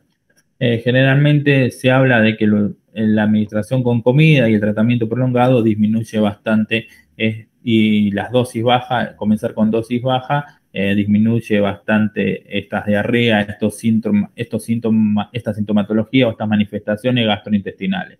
También producen distensión abdominal, sabor metálico, etc. Se ha visto que disminuye la absorción de vitamina B12 y folato. En muchos lados dicen que, cuando uno lee, dice que no produciría cambios clínicamente, es manifiesto, y en otros lados ahora algunos estudios salieron que el déficit de vitamina B12 podría ayudar, el paciente que toma metformina podría ayudar a la polineuropatía que se produce en los diabéticos. Así que bueno, hay que tenerlo en cuenta, hay que ver los niveles de vitamina B12 para evitar que disminuyan demasiado. Por sí solo no producen hipoglicemia, sí lo va a producir si se combinan con otros fármacos. Y después, lo más temido que puede producir estos fármacos es la acidosis láctica. Así que hay que tenerlo en cuenta, que se da principalmente en pacientes que ya tienen otras comorbilidades, o una insuficiencia renal, una insuficiencia hepática, es decir, otra contraindicación. Es raro que si tiene un paciente normal lo produzca. Un pariente que era la fenformina sí lo producía muy frecuentemente, pero esto es mucho más raro. Por eso las contraindicaciones de estos fármacos son importantes, porque un paciente que tiene insuficiencia renal, es decir, el filtrado glomerular está menor a 60, bueno, hay que adecuar la dosis por el riesgo de que nosotros tengamos que se desencadene esta acidosis láctica. Después, insuficiencia hepática, insuficiencia cardíaca moderada, alcoholismo, bajo peso, infecciones severas, hay que tener en cuenta, ayunos prolongados, y algo que siempre nosotros preguntábamos, bueno, la cetoacidosis diabética también, que nosotros preguntábamos en las preguntas que ustedes tenían acá en los finales de los laboratorios, era si el paciente va a ser sometido a un estudio donde van a utilizar contraste iodado, que si ustedes suspenderían o no la metformina. Según la teoría, se debería suspender 48 horas antes del estudio, se pasaría insulina en ese caso, se haría el estudio, se vería cómo está la función renal y se volvería a administrar la metformina. En la práctica clínica no pasa eso, pero bueno,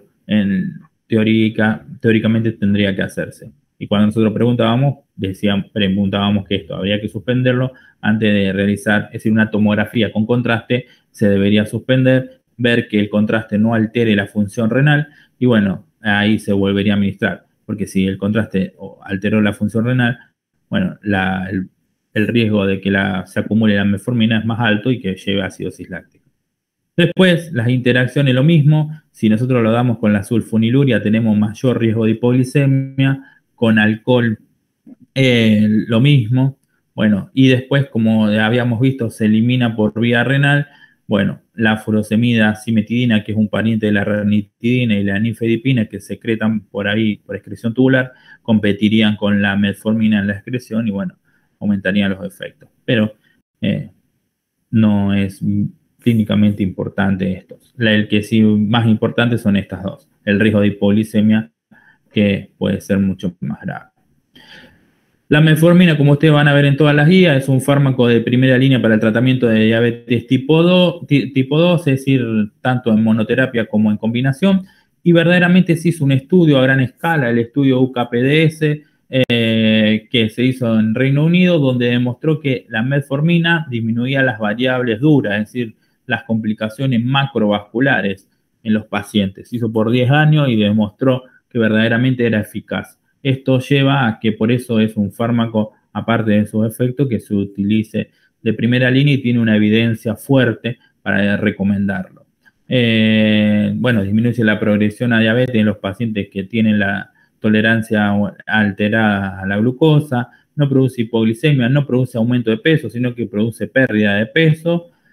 Tiene otros usos como en el ovario poliquístico en las mujeres y bueno, el costo es mucho más bajo y tiene muchos años en el mercado y aparte esto de la disminución de las complicaciones macrovasculares hacen que sea el primer eslabón o el primer escalón en el tratamiento de un paciente diabético tipo 2. Luego aparecieron otros fármacos que son las tiazolidinedionas, que estos actúan a nivel de receptores intracelulares, son los receptores activados por la proliferación del peroxisoma gamma, están los alfa que actúan los fibratos, pero estos son los gamma, que actúan en el tejido adiposo, el músculo esquelético, en el hígado, es decir, hacen lo mismo que esto, es decir, disminuyen la sensibilidad, es decir, aumentan la sensibilidad de los tejidos a la insulina, ya sea por acción directa o por la producción de adipocnectina.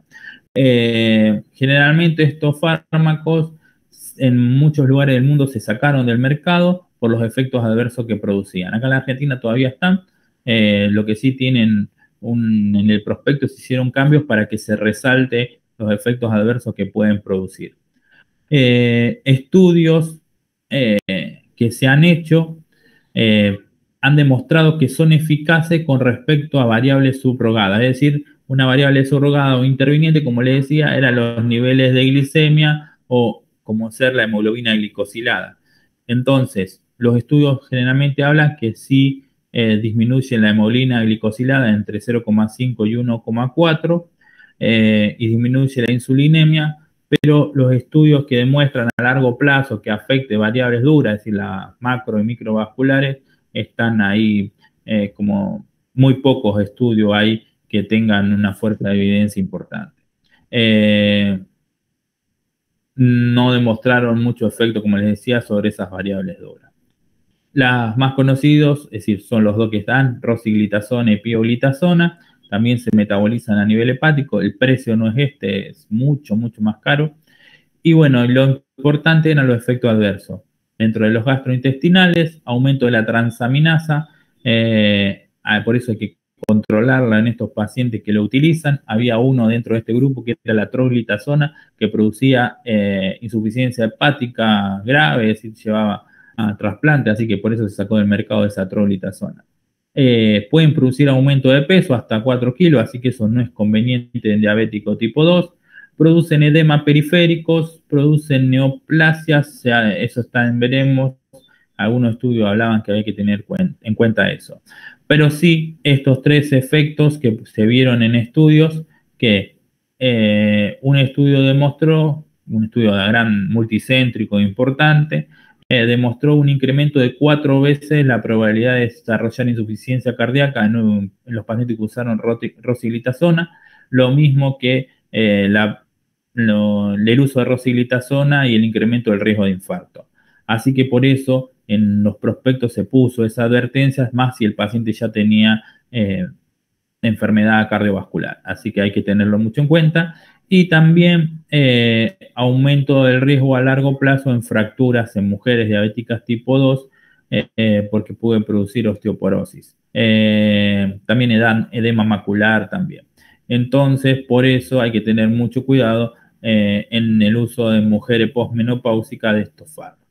Con lo cual, tenemos algunas contraindicaciones, embarazo, hepatopatías, insuficiencia cardíaca de grado 3 o 4 y mujeres posmenopáusicas con osteoporosis o antecedentes de fractura, no sería recomendable utilizar estos fármacos.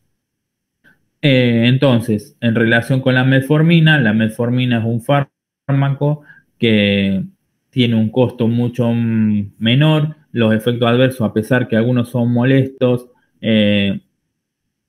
no son tan graves como los que pueden producir las tiazolidinediona. Así que por eso se utiliza o es el más utilizado.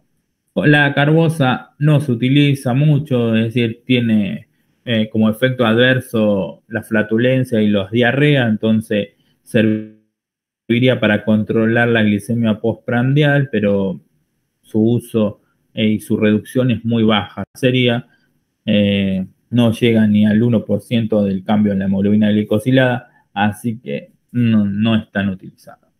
Y estos fármacos que salieron nuevos, que son las incretinas, esto se vio que si nosotros le administrábamos a un paciente glucosa por vía oral, que tome y se medía la insulina, se veía que la insulina por vía oral era mayor que si nosotros administrábamos glucosa por vía endovenosa. La secreción de insulina era mucho mayor. Y esto se vio porque a nivel de las células de la mucosa intestinal se producían unas sustancias que son las incretinas. Son el péptido parecido al glucagón y el polipéptido insulinotrópico glucosa dependiente. El que a nosotros nos va a interesar más es el péptido parecido al glucagón, que, bueno, aumenta sus concentraciones en respuesta a las comidas, pero ¿qué pasa? Tiene una vida media muy corta. Duran muy poco porque es degradado por una enzima, una endopeptidasa que se llama dipeptidilpeptidasa 4. En los pacientes diabéticos tipo 2 se encuentra alterada esta secreción y bueno, y esta incretina no solamente estimula la secreción de insulina, sino que también estimula la biosíntesis. Como habíamos visto, actúan en el receptor, un receptor acoplado a proteína GS que aumenta el AMP cíclico y bueno, estimularían la exocitosis junto con, bueno, cuando se activan todo esto con el calcio de insulina. Entonces, este es el receptor que está ahí en la membrana. Entonces, el péptido parecido al glucagón estimula el receptor y esto lleva a la estimulación de la insulina, a la secreción de insulina. Pero, ¿qué pasa? Rápidamente es degradado este péptido por la enzima dipeptidilpeptidasa 4 y lo vuelve inactivo y deja de producir la estimulación de las células beta. Entonces, la industria farmacéutica dijo, ¿y por qué no inhibimos la enzima? Hacemos que el péptido parecido al glucagón dure mucho más tiempo estimulando el receptor. Y otros dijeron, ¿por qué no creamos un análogo, es decir, un fármaco que se une al receptor y no sea degradado por la dipeptidilpeptidasa 4? Y así aparecieron los análogos al péptido parecido al glucagón y los inhibidores de la enzima. Aparecieron estos dos grandes grupos. Dentro de los que son análogos al péptido parecido al glucagón, es decir, que no son destruidos por esa enzima, son el exenatide, que se extrae de las glándulas salivales de un lagarto, de las glándulas salivales de un lagarto, y la liraglutida. Y después, los inhibidores orales de la enzima, que serían la sitagliptina, vidagliptina, linagliptina y sasagliptina, es decir, el grupo de las gliptinas. Estos lo que hacen, actúan inhibiendo la enzima, entonces evitan la metabolización de este péptido parecido al glucagón y hacen que dure mucho más tiempo. Entonces, no solamente van a incrementar la biosíntesis, la secreción de insulina, también tienen otros efectos sobre la regeneración de las células beta, sobre el vaciamiento gástrico, la producción de glucosa. Bueno, también en el hipotálamo producirían más saciedad, menor ingesta de agua. Y como todos estos fármacos, necesitan reserva pancreática adecuada, es decir, si no hay célula beta ya no nos sirve más. Entonces en un diabético tipo 1 no va a servir para nada. Como les decía, el exenatide y la liraglutida son los más conocidos, ahora hay cada vez más nuevos y hasta el exenatide se le agregan diferentes ácidos grasos, diferentes cambios en la molécula que hacen que dure mucho más tiempo y se puede administrar una vez al día. Como ven, se administra por vía subcutánea 2 veces al día antes de las comidas principales y se metaboliza, es decir, secretan por vía renal, no se metaboliza. En cambio, la liraglutida sí se metaboliza como toda proteína. Los efectos adversos, estos son raros, las hipoglicemias, porque estimulan la secreción de insulina, pero siempre que haya glicemia que esté dentro de los parámetros esperados, es decir, que haya glicemia. Si hay hipoglicemia es raro que aumente la secreción. Y un efecto adverso que produce, que es el más característico, es las náuseas y los vómitos. Un 57% de los pacientes van a producir o se ha visto que producen náusea. Pancreatitis también se ha visto, todo esto gracias a la farmacovigilancia, es decir, cuando salieron al mercado no tenían muchos efectos adversos, pero después cuando se van estudiando estos efectos en lo que tiene que ver en la fase de post-comercialización, empiezan a aparecer y se van viendo pacientes que presentaron estos efectos. Y bueno, y también se han visto o se han relacionado con algunas neoplasias. Y después los inhibidores orales de la enzima, que son las gliptinas, también se administran antes de la comida, la reabsorción es rápida en el intestino delgado, el efecto dura 30 minutos, no se unen a proteínas plasmáticas, la vida media es variable entre 11 y 14 horas y se excretan por vía renal, salvo las azagliptinas que se metaboliza a nivel de la citocromo 3A4, que como ustedes recuerdan es la citocromo que metaboliza el 50% de los fármacos que hay en el mercado. Entonces hay que tener mucho cuidado con fármacos inhibidores de la metabolización, es decir, con el ketoconazol, itraconazol, que son antimicóticos, la claritromicina, indinavir y saquinavir, que son antirretrovirales, la nefazodona, bueno, con todo eso que inhiben la metabolización, es decir, inhiben la citocromo 3A4, hay que tener cuidado porque te hacen que las azagliptinas se metabolicen mucho más lento. Y los efectos adversos, como les decía, están muy relacionados con la farmacovigilancia, como les decía, el descubrimiento de ellos. Náusea, constipación, cefalea, pueden dar reacciones alérgicas, se han registrado casos de shock anafiláctico, angioedemas, también vasculitis, síndrome de Stevens-Johnson. Con sitagliptina se han visto trastornos de la conducción cardíaca, con vidagliptina, alteraciones hepáticas, y con la sitagliptina renales. Si se combinan con estatina, hay reportes de casos de rhabdomiólisis o que aumente el riesgo de rhabdomiólisis, pancreatitis con cita y vidagliptinas. Y esto también se ha visto que los pacientes que utilizan estos fármacos tienen mayor predisposición a infecciones urinarias y rinitis. Y esto se debe a que la enzima esta también se encuentra dentro de los linfocitos como el CD26. Es decir, en la membrana de los linfocitos esta enzima se llama CD26, con lo cual alterarían a los linfocitos para la defensa de nuestro cuerpo y aumentaría el riesgo de infecciones virales y urinarias. Contraindicado, bueno, como necesitábamos células beta, no va a servir en un diabético tipo 1, no sirven en embarazadas tampoco, menores de 18 años y bueno, insuficiencia renal moderada o grave o insuficiencia hepática. En resumen, estos fármacos no son de primera línea, generalmente son de tercera línea por el costo, principalmente tiene un costo mucho más alto.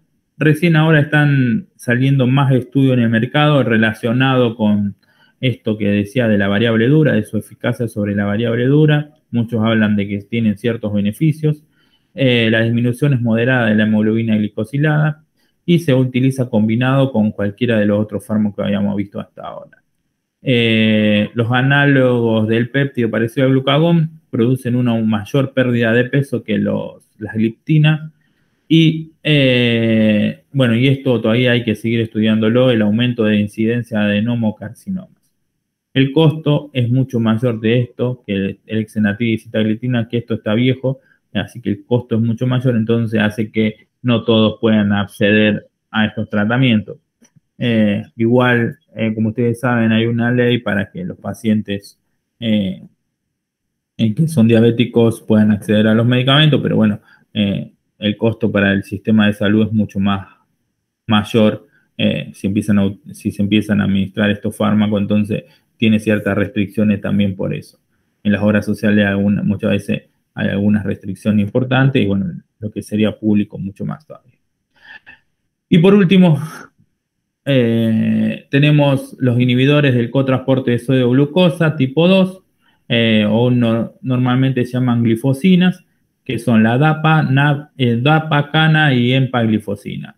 Generalmente actúan independientemente de los cambios en la concentración de insulina o la resistencia periférica a la misma. Estos van a actuar a nivel renal y bueno, van a reducir la hemoglobina en 1%. Además, también se han visto algunos efectos en pacientes con insuficiencia cardíaca, entonces tienen ciertas ventajas. El riesgo de hipoglicemia no tiene mucho riesgo de hipoglicemia, así que también eso es una ventaja. Como ustedes saben, cuando se filtra la glucosa, principalmente cuando se pasa cuando se sobrepasa esa tasa de filtrado y reabsorción que tiene normalmente, bueno, la glucosa empieza a aparecer en orina. Bueno, en este caso, ¿qué pasa? Cuando se filtra la glucosa, normalmente se reabsorbe en el tubo contorneado proximal por transportadores, que serían los transportadores de glucosa 1 y 2. Bueno, lo que hacen estos fármacos es inhiben la reabsorción de glucosa bloqueando el transportador 2, sería. Entonces, que es el que más reabsorbe el 90% de la glucosa. Lo que ocasionaría que la glucosa no reabsorbe, se quede en orina y bueno, siga su camino y se vaya perdiendo o vaya disminuyendo los niveles en sangre. Lo que ocasiona esto es que, como ustedes saben, la glucosa atrae agua, entonces el paciente va a tener poliuria. Entonces, en un paciente anciano, el riesgo de deshidratación y que pierda más electrolitos o acompañado a esto es mucho mayor. A su vez, va a tener una orina más dulce, digámoslo, que va a predisponer a infecciones. Entonces, dentro de los efectos adversos que va a tener es mayor riesgo de infecciones urinarias, micótica o genitales, aumento de la frecuencia y volumen, lo que puede dar depresión de volumen, hipotensión, deshidratación en los pacientes. Se ha visto aumento de la creatinina sérica y también, como todo, como son fármacos nuevos, se habla de un posible aumento del riesgo de cáncer de vejiga. Y también hay que tener mucho cuidado por aumentar el riesgo de cetoacidosis en pacientes diabéticos 1 o 2. Entonces, bueno, estos son algunos de los efectos adversos que tienen estos fármacos, que como les dije, son nuevos en el mercado. Y generalmente hay diferentes tablas para comenzar el tratamiento, pero en mayores de 75, por todo esto de que pueden producir mayor depresión de volumen, no se debería o no son muy utilizados en mayores de 75 años. O cuando empezamos a utilizarlo hay que tener mucho cuidado y hay que un seguimiento importante. Lo mismo que si el clearance de creatinina es menor a 60, generalmente no se inicia el tratamiento y si no hay que adecuar bien la dosis. Como les decía, los costos son mucho mayores. Acá este sí está actualizado a hoy. Es la dapaglifosina de 10 miligramos por 28 comprimidos, sale 5.796 pesos.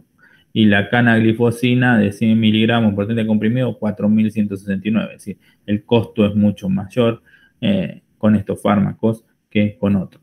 Pero bueno, todavía faltan estudios a largo plazo que demuestren su efecto sobre la variable dura, pero hay promisorios estudios que hablan que tiene una eficacia importante.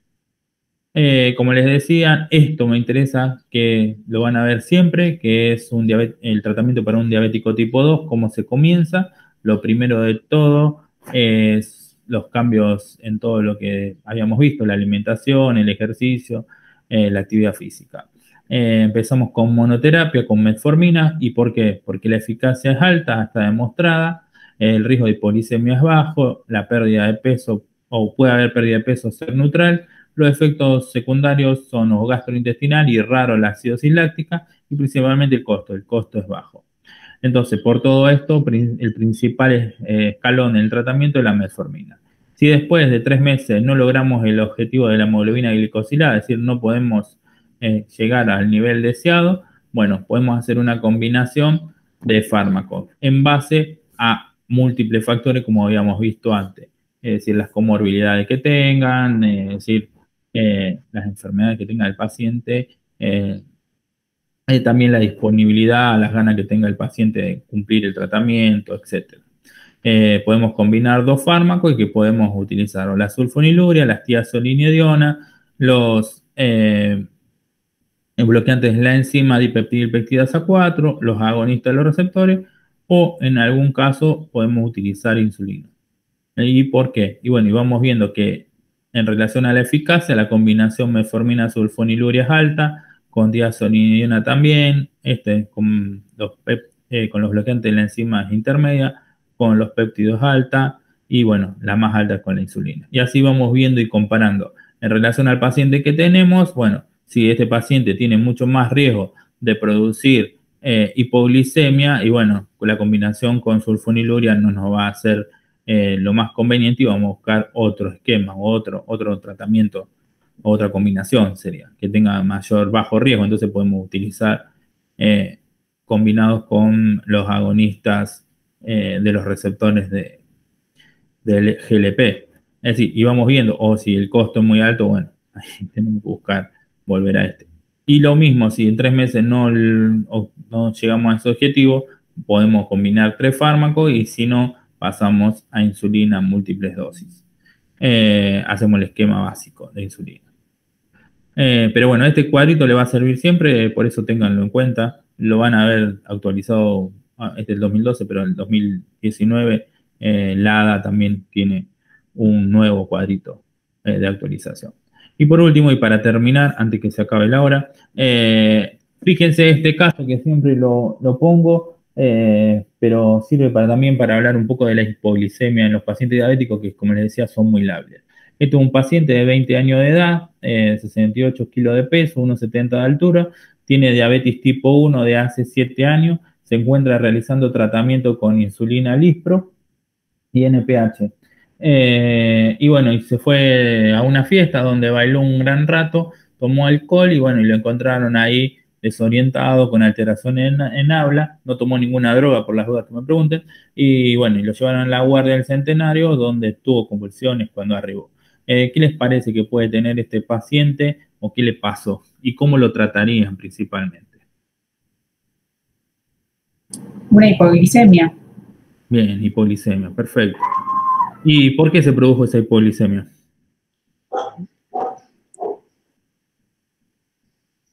Y por el alcohol. El alcohol, eso era una interacción. ¿Y qué más pudo haber pasado? Puede haber comido poco. Bien, perfecto. Haber tenido algún estrés que haya consumido la insulina. Perfecto, ¿qué más?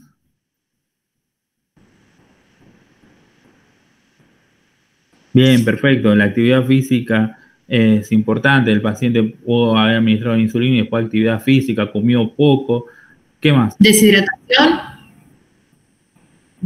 Bien, eso sería, podría tener una deshidratación si el paciente no se estuvo tomando líquido, alimentando, pero acá es más relacionado con la hipoglicemia que se produjo, principalmente porque las dosis pudieron ser muy altas de insulina que se administró o estaba mal controlado, o porque comió poco o hizo mucho ejercicio, y además se le sumó el alcohol, que habíamos dicho que el alcohol actuaba inhibiendo la gluconeogénesis. ¿Y cómo lo tratarían a este paciente?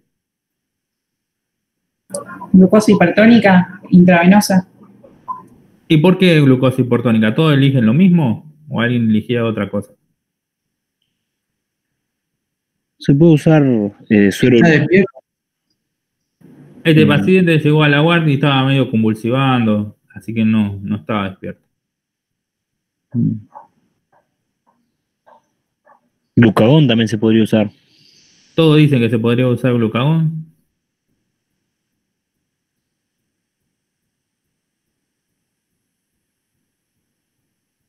¿Cómo actúa el glucagón, se acuerdan? Que yo les dije.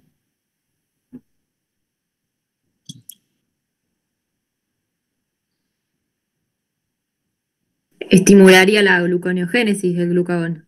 Ah, perfecto. ¿Y el alcohol qué hace? Lo inhibe. Entonces, en este caso, la recuperación con el glucagón va a ser intermedia o parcial, porque al estar bloqueada por el alcohol, en ese caso, el glucagón no serviría tanto. Pero sí la glucosa hipertónica. En este caso, ahí como no está despierto el paciente, ahí hay que ponerle una vía y ponerle glucosa hipertónica. Dependiendo de lo que tengan en la guardia o donde estén, ahí le van a dar varias ampollas y si no, le ponen un suero de glucosa hipertónica.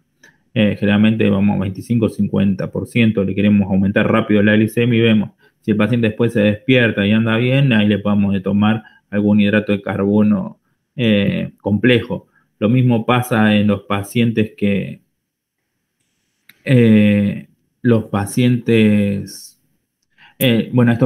cuando nosotros le damos por vía oral que el paciente está despierto, nunca hay que darle chocolate, todas esas cosas que tengan grasa, porque la grasa se absorbe mucho más lento en el estómago, entonces tarda mucho más la recuperación.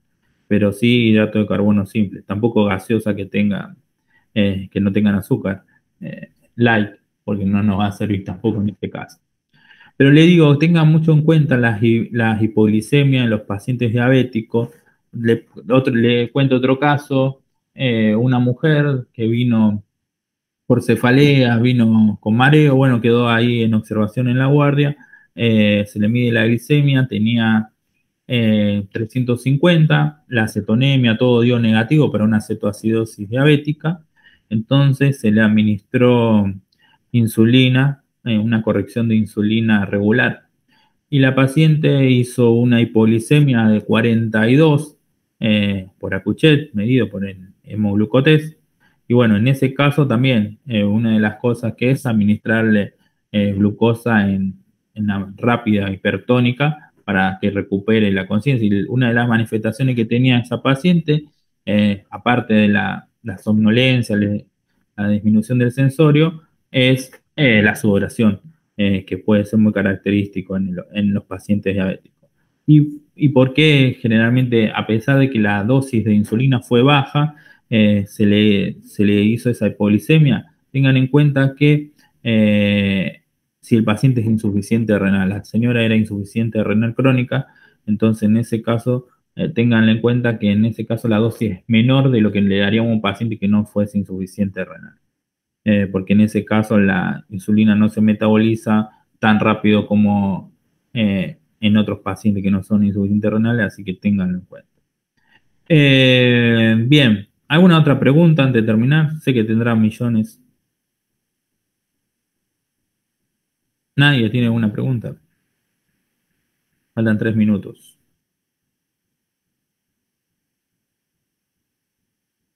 No, profe. Bien. Bueno, entonces damos por terminado. Muchas gracias. Bien. Muchas gracias, profesor. Me habían preguntado de los anticuerpos, y los anticuerpos, me quedé pensando después, los anticuerpos antidescarboxilasa del ácido glutámico, era. Eso es lo que le quería decir. Era para corrección. Antiinsulina, antiislote y el S. Antidescarboxilasa del ácido glutámico. Ok, Bien. gracias. Mañana tienen al jefe de jefes, el profesor Palaván, así Sí. que va a dar una super clase de farmacovigilancia, así que se las recomiendo verdaderamente, porque es muy buena la clase que da el profesor. Ahí van a entender mucho de lo que nosotros queremos con estos talleres de farmacología en relación a los medicamentos, que como les decía, no es dar un medicamento y arreglarte al paciente, sino que entiendan que los medicamentos también tienen efecto adverso y para que sea un buen tratamiento también tiene que el paciente tener buena información. Y así que bueno, mañana seguramente el profesor Balaván le explicará muchas más cosas. Le mando un saludo a todos y bueno, espero verlos en la práctica pronto. Gracias. Gracias, profe.